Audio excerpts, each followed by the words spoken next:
ng bayan, maasahan anumang panahon.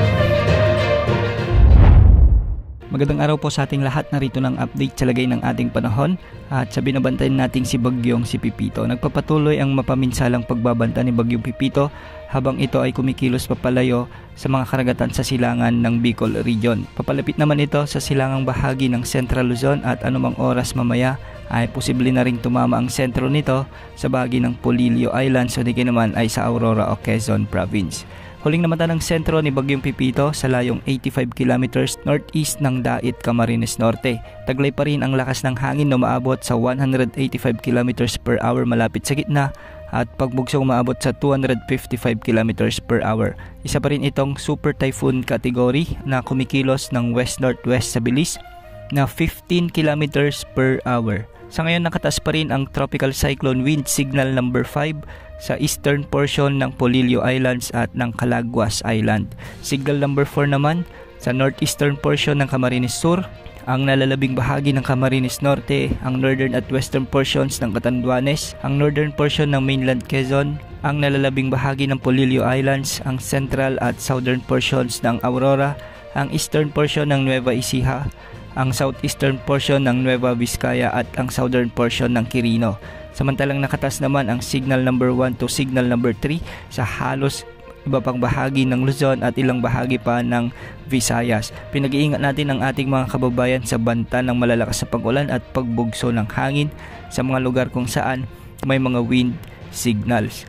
Base naman sa latest forecast track ng Pag-asa, patuloy nakikilos si Bagyong Pipito ng west-northwest o kanluran, hilagang kanluran habang ito ay nasa katubigan ng Camarines Provinces. Patuloy itong kikilos ng ganitong direksyon at posibleng maglandfall o lumapit sa bahagi ng Calaguas Island ngayong umaga.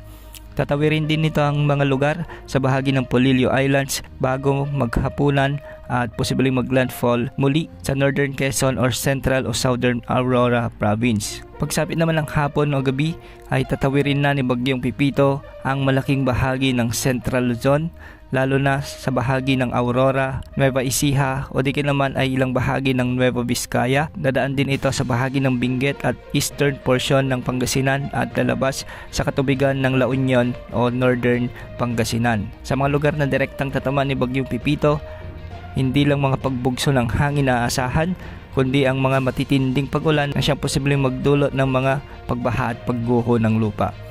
Posible rin ang mga matataas na storm surge lalo na sa mga coastal areas. At dahil pa rin kay Bagyong Pipito, maraming lugar ngayon ang nakakaranas ng mabagyong panahon, particular sa Northern Samar, Bicol Region, ang Calabarzon, Central Luzon, Metro Manila, Ilocos Sur, La Union, Cordillera Administrative Region, Marinduque, Isabela, Nueva Vizcaya, Quirino at Pangasinan. Ang mga lugar na ito kahit hindi pa man nakakaranas ngayong umaga ng mga pag-ulan dahil sa direktang epekto ni Bagyong Pipito ay mararamdaman na mula hapon hanggang gabi ng iba pang lugar dito. Ngayon ay dapat maghanda na at maging alerto dahil posible na ang pagragasan ng mga tubig at di naman ay malalakas na pagbugso ng hangin habang patuloy na lumalapit sa kalupaan si Super Typhoon Pipito. Ganitong panahon din ang inaasahan sa Samar Province, Eastern Samar, Biliran, Ilocos Norte, Occidental Mindoro, Oriental Mindoro at Cagayan.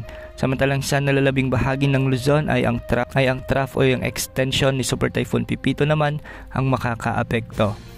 Sa bahagi naman ng Visayas at Mindanao ay mga localized thunderstorms ang aasahan.